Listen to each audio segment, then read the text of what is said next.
नमस्कार, प्रणाम। नेशनल समाचार में आपका स्वागत है। मैं शैलेश सिंह। आज मोकामा में भाजपा नेता संजय जायसवाल जी द्वारा बाढ़ मोकामा भाजपा के कार्यकर्ताओं का बैठक रखा गया और उस बैठक के बाद उन्होंने एक प्रेस वार्ता भी किया और उस प्रेस वार्ता में क्या कुछ उन्होंने कहा, आइए हम आपको सुनवाते हैं। हमारे प्रदेश के उपाध्यक्ष मिथिलेश तिवारी जी, पूर्व प्रत्याशी सत्येंद्र जी, नरेश जी, यहाँ उपस्थित सीताराम सिंह जी, मिंटू जी, डॉक्टर रामसागर जी, सभी प्रेस के बंधुओं, सबसे पहले तो मैं मोकामा की जनता का आभारी हूँ कि कल शाम से मैं मोकामा में लगातार प्रवास कर रहा हूँ और जितना प्रेम और स्नेह मोकामा शहर में और मोकामा इलाके में मुझे देखने को मिला है वह बेलहीन कहीं देखने को मिलता है। बाढ़ जिला हमारा संगठन का जिला है। मोकामा में हम वर्षों से चुनाव नहीं लड़े। इस बार भारतीय जनता पार्टी मोकामा में पूरे दमखम से विधानसभा चुनाव लड़ेगी और यह क्षेत्र की स्थिति सबसे विचित्र रही है। इस क्षेत्र से जो कभी सांसद रहे हैं वो 8 बार मुख्यमंत्री रह चुके हैं, लेकिन 8 बार मुख्यमंत्री बनने के बाद भी बाढ़ जिला बनेगा इसका आश्वासन ही मिलता है। इतना ही नहीं, जिस तरह से उन्होंने पहले टाल विकास योजना बताया कि 4,500 करोड़ का होगा, उसके बाद टाल क्षेत्र योजना कर दिया उसको और 1156 करोड़ का कर दिया। 3,500 करोड़ कोई योजना शुरू होने से पहले ही समाप्त हो गई। और गंगा का पानी फल्गु में जा रहा है, अच्छी बात है, पर यहाँ के लोगों को भी सुविधा मिले। हर चीज़ को नालंदा ही जाएगा, नालंदा से ही आगे जाएगा।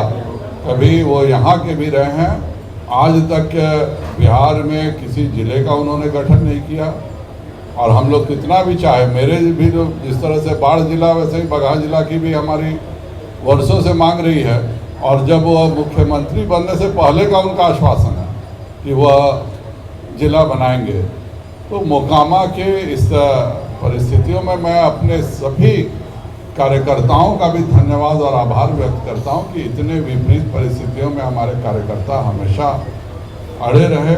और अब न केवल हम मोकामा विधानसभा जीतेंगे बल्कि अगले चुनाव में मुंगेर लोकसभा भी 3 लाख से अधिक मतों से जीतेंगे। मैं मुंगेर की जनता का भी आभारी हूँ कि उन्होंने जब भी मुंगेर लोकसभा में भाजपा ने जिसको टिकट दिया या भाजपा गठबंधन से जो आया वही यहाँ से चुनाव जीतता है। और पिछले चुनाव में इस लोकसभा ने सबसे अच्छा इंसाफ किया था कि 3 सीटें भाजपा को मिली थी, तीनों सीटें जीती थी और 3 सीट जदयू को मिली, वह तीनों सीट हारी। जबकि यहाँ से उसी के राष्ट्रीय अध्यक्ष सांसद है जो अपने क्षेत्र से अपने विधायकों को नहीं जिता पाते हैं, अपने विधान पार्षद को नहीं जिता पाते हैं, वही लोग देश के नेता बनते हैं। भारतीय जनता पार्टी पूरे दमखम से मोकामा विधानसभा तो जीतेगी ही और इसके साथ हम मुंगेर लोकसभा भी 2024 में जीतेंगे। एक सवाल है आपसे मुख्य रूप से, करीब 27 सालों के बाद मोकामा से भारतीय जनता पार्टी चुनाव लड़ रही है। जब कार्यकर्ता की बात की जाए, चुनाव लड़ने वाले प्रत्याशियों की बात की जाए तो 2 नाम सबसे ज़्यादा चर्चित रहा मोकामा विधानसभा से, रोशन कुमार का और शिवशंकर गुड्डू का। भाजपा में व्यक्ति का कोई चर्चा नहीं होता। हमारे यहाँ कोई व्यक्ति का कोई महत्व नहीं है। हम लगातार अपने संगठन में चर्चा कर रहे हैं, संगठन के लोगों से बात कर रहे हैं और जो हमारे कार्यकर्ताओं से और जो कुछ भी नीचे से छन कर आएगा उस पर हम लोग निर्णय करते हैं। भाजपा व्यक्ति आधारित पार्टी नहीं है, भाजपा हमेशा से कार्यकर्ता आधारित पार्टी रही है। आज आप पोस्टर देखिए, मुझसे पहले माननीय नित्यानंद जी रहे हैं, माननीय मंगल पांडे जी रहे हैं। जो प्रदेश अध्यक्ष बनता है उसका फोटो रहता है, बाकी सब गायब हो जाते हैं।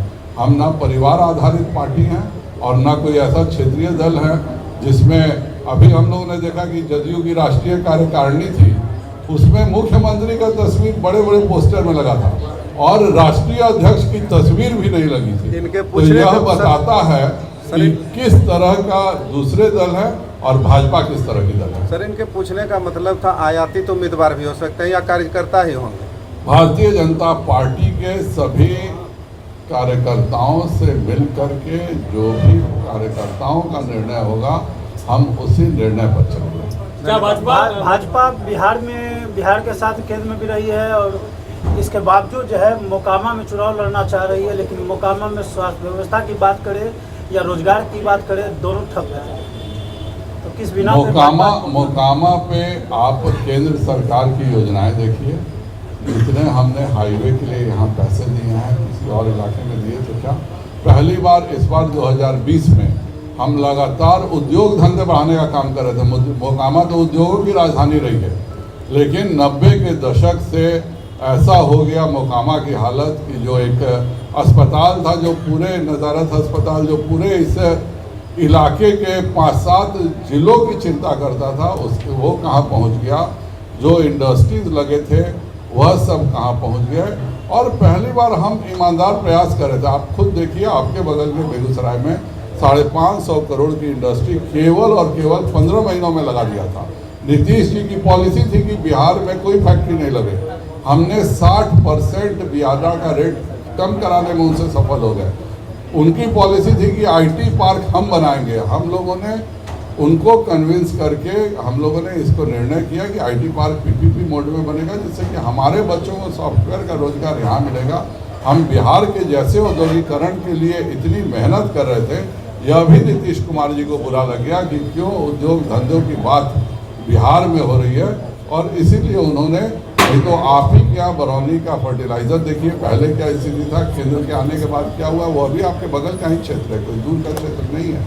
आप ही का फर्टिलाइजर देखिए, रिफाइनरी देखिए, जो 4 लेन हम बना रहे हैं, जो पुल बना रहे हैं, जितनी भी योजनाएं हैं वह केंद्र सरकार की योजनाएं हैं। और राज्य सरकार में यहाँ के सांसद 8 बार मुख्यमंत्री रहे हैं, वह भी अपनी योजनाओं को आगे बताएं, जिससे कि यहाँ की जनता ज्ञानवान हो सके। एनडीए की सरकार रहने के बावजूद मोकामा की स्वास्थ्य व्यवस्था ठीक क्यों नहीं हो पाई? आज मोकामा में एक माथा भी फट जाता है, सांप भी काट लेता है, तो इसका इलाज नहीं है। ये कमियां हैं और हम लोगों ने कमियों को सुधारा भी था। आप जब तक भाजपा के स्वास्थ्य मंत्री नहीं बने थे, पूरे बिहार में 1947 के बाद एक भी सरकारी मेडिकल कॉलेज नहीं खुला था। हमने 18 गवर्नमेंट मेडिकल कॉलेज खोले, जिससे कि टर्शरी एजुकेशन यहाँ पे हो सके और टर्शरी चिंता भी हो सके। हम लगातार सुधार रहे थे। हमें 2005 में एक ऐसा बिहार मिला था कि किसी अस्पताल में कोई डॉक्टर नहीं था, कोई नर्स नहीं था, कोई चिकित्सक नहीं था। हमने उसको बहुत कुछ सुधारने का काम किया। हम 2005 का बिहार कैसा था यह देखिए और आज कैसा है यह देखिए। हाल ही में माननीय मुख्यमंत्री नीतीश कुमार के द्वारा एक ट्रामा सेंटर दिया गया था और साल भर में ही ट्रामा सेंटर की स्थिति बेहद खराब हो गई। हर जगह दीवार फटने लगा। उसको अभी मैं इस पर, चूंकि मैं ना लोकल विधायक हूँ ना लोकल सांसद हूँ, इसलिए मैं इस पर टिप्पणी नहीं कर जदयू की तरफ से एक पाऊंगा। बयान आया, निश्चित तौर पर हम लोग इसको कल जदयू की तरफ से एक बयान आया है कि भाजपा को 50 सीट पर सिमटा दिया जाएगा। अच्छा रहता कि नीतीश जी यह बयान देते कि अगले चुनाव में वह 50 विधायक बना पाएंगे। जो पार्टी 50 विधायक भी अपने यहाँ प्रदेश में नहीं बना सकी, जिस पार्टी का एक विधायक बगल के झारखंड में नहीं है, जिस पार्टी का बिहार में आज तक 8 बार मुख्यमंत्री रहने के बावजूद अपने दम पर कभी चुनाव नहीं लड़ सके और गलती से एक बार 2014 में लड़े, तो केवल 40 में 36 स्थानों पर जिस पार्टी की जमानत जब्त हो गई, वह इस तरह का दिवा स्वप्न जरूर देखे। मुख्यमंत्री जी का दिल्ली दौरा है, इस पर क्या कहना है? आज दिल्ली दौरा पे जा रहे हैं, उनको शुभकामनाएं हैं। उम्मीद करता हूं कि वहां किसी ऐसे व्यक्ति से नहीं मिले जो कि केसीआर की तरह उनका हाथ और कुर्ता पकड़ के खींचने का काम नहीं करे। अब मुख्यमंत्री जी तो खड़े हैं, कौन खड़ा किया है भगवान जाने, कि बिना लाल किला में झंडा फहराए बैठने को तैयार नहीं होंगे। लेकिन मैं यह उम्मीद करता हूं कि कम से कम बाकी विरोधी दल उनका हाथ और कुर्ता पकड़ के खींचते नहीं रहे। भाई वो गए ही हैं प्रधानमंत्री बनने का दिवा स्वप्न लेके, जो कि दिवा स्वप्न रहा। भाजपा किन मुद्दों को लेकर मोकामा की जनता से वोट मांगी? केंद्र सरकार की जो योजनाएं हैं, जिस तरह से हमने 2 साल गरीबों को अनाज दिया, जिस तरह से हमने प्रधानमंत्री ग्राम विकास योजना में सभी जगह पर सड़कें दी हैं, जिस तरह से हमने प्रधानमंत्री आवास योजना का काम किया, जिस तरह से हमने 4 लेन बनाने का इस पूरे इलाके में काम किया है, जिस तरह से हमने पुलों से इस इलाके को जोड़ने का काम किया है, और जिस तरह हम एक प्रयास कर रहे थे और हमने दिखाया है कि हम 20 महीने में बिहार भी एक ऐसा प्रदेश हो सकता है जहां 48 घंटे में किसी भी उद्योग को एक साथ श्रम विभाग, पर्यावरण विभाग और उद्योग विभाग के साथ एक साथ सर्टिफिकेट मिल सके। हम लोग उसी पर जाकर वोट मांगेंगे। जो यहाँ के पूर्व में रहे और विधानसभा में बात भी रखने के लिए हम वोट मांगेंगे। यह दुखद है कि 20 वर्षों से यहाँ के एक विधायक ने किसी भी समस्या को विधानसभा में नहीं उठाया है और उसके लिए भी मोकामा की जनता भुगती रही है। मुझे कभी याद नहीं है कि बिहार विधानसभा में मोकामा विधानसभा को लेके एक प्रश्न भी कभी किसी मंत्री से किया गया हो। हम एक मुखर विधायक देंगे जो मोकामा की आवाज़ बनेगा और मोकामा के जो भी दिक्कतें हैं उनके लिए प्रदेश में लड़ने का काम करेगा। इस तरह की हर छोटी बड़ी खबरों के लिए बने रहिए नेशनल समाचार के साथ। मैं मिलता हूं कुछ और खबरों के साथ। धन्यवाद।